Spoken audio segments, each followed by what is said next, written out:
বিহালবেলা ফেটটাত ভুক লাগছে। ভুক লাগানো চিন্তা করলাম হালকা পাতলা কিছু খাইতে হইব।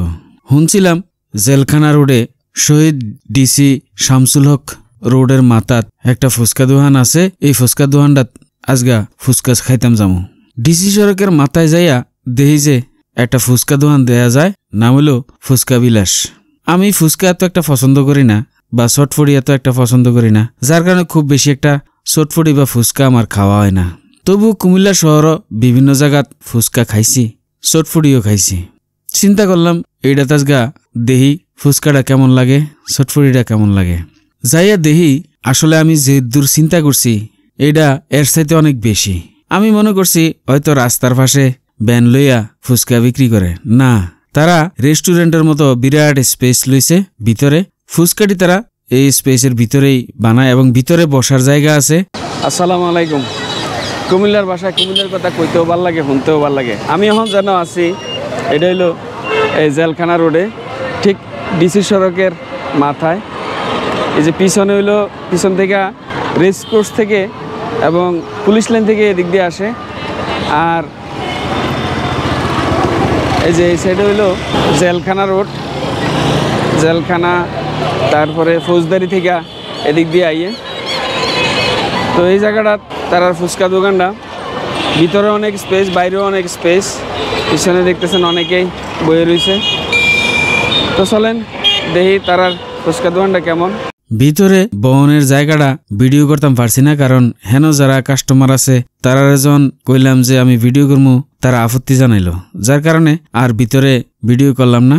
কিন্তু তারা যে চটফড়িটি বানায় এন খেয়াল করলাম। চটফড়ি যেন বানায় এন মহা কর্মযোগ্য চলতে আছে। চটফড়ি 4 জনে 5 জনে বানাইয়াও তারা কাস্টমারের সার্ভ করিয়া কুল ফাইতেছে না। কাস্টমার আইয়া অনেকক্ষণ বইয়ে রয়েছে কিন্তু দিতে পারতেছে না, এত কাস্টমারের ভিড়।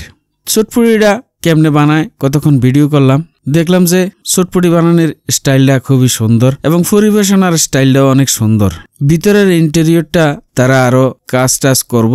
তারপরেও এখন যে অবস্থায় আছে, আপনারা যদি হেন যান তাইলে পরিবার লইও যাইয়া বইয়া খাইতে পারবেন। যদি কন যে বাইরে বইয়া খাইবেন তাহলে বাইরে বইয়া খাইতে পারবেন। আবার যদি কন যে ভিতরে বইয়া খাইবেন ভিতরেও বইয়া খাইতে পারবেন, তার অ্যারেঞ্জমেন্ট আছে। এরপর হইলো পরিবার পরিজন লইও যাইতেন পারবেন, যারা কাফল তারাও যাইতেন পারবেন, সব অ্যারেঞ্জমেন্টে তারা আছে। এরপরে কতক্ষণ ভিডিও করলাম। একজনে আলু ফলতে আছে, একজনে ফুচকাটি আইনা দিতে আছে, একজনে ফুচকা বানাইতেছে, একজনে মিক্সারটি করতে আছে। পিছনে দেখলাম চটফড়ি এবং ফুচকার বিভিন্ন রকমের মশলা তারা সুন্দর করে সাজাই রাখছে, সুন্দরে লাগতে আছে। এই যে ফুচকাটি দেখতে আছেন এটি সবটি তারার একদিনে বেচা কিনা হয়। এরপরে এদিকে দেখলাম শশা কাটটা লইছে, সালাদ বানাই লইছে অনেকটি, ধনিয়া পাতা কুচি করে লইছে। এই সব দিয়ে দিনেরটি দিনে শেষ হয়ে যায়। এটি দেখতে দেখতে এরপরে আমি যাইয়া বইলাম বাইরে বইয়া খাইতে আমার একটু ভালো লাগতে আসিল। কেরে বাইরে খোলামেলা আছে, বইয়া খাইতামও পারলাম, অনেক দৃশ্য দেখতামও পারলাম। আমার আশেপাশে অনেক কাস্টমার বইছে, পরিবারের সদস্য বন্ধু বান্ধবী আয়া বইছে।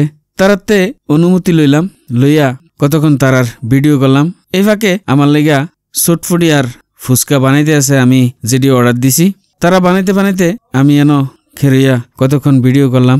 তারা এন 4-5 জন বান্ধবী আজকে এন ফুচকা খাইতে আইছে।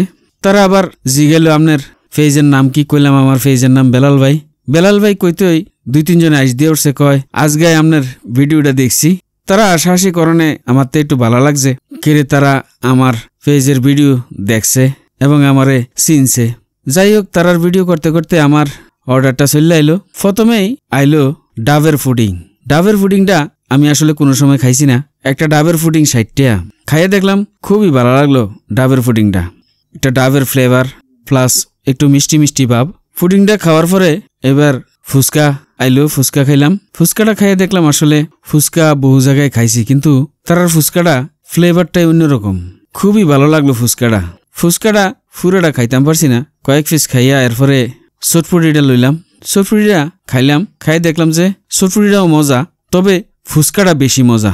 আপনারা যারা ফুচকা ভালোবাসেন, চটফড়ি ভালোবাসেন, এনো যাইয়া সুন্দর পরিবেশে নিজের মতো করে বইয়া ফুচকা খাইতেন পারেন।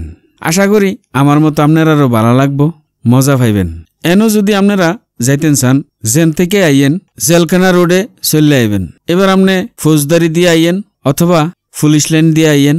জেন দিয়ে আইয়েন রিক্সাওয়ালারে কইবেন যে ডিসি সড়কের মাথায় নামমো। ডিসি সড়কের মাথাটাতেই তারার দোহান্ডা। এই ফুচকা বিলাসটা পরিচালনা করে একেবারে তরুণ কয়েকজন উদ্যোক্তা। এর ভিতরে একজন হলো মাসুদ রানা ভাই। এই তরুণ উদ্যোক্তারা অবশ্যই বাহবা পাওয়ার যোগ্য।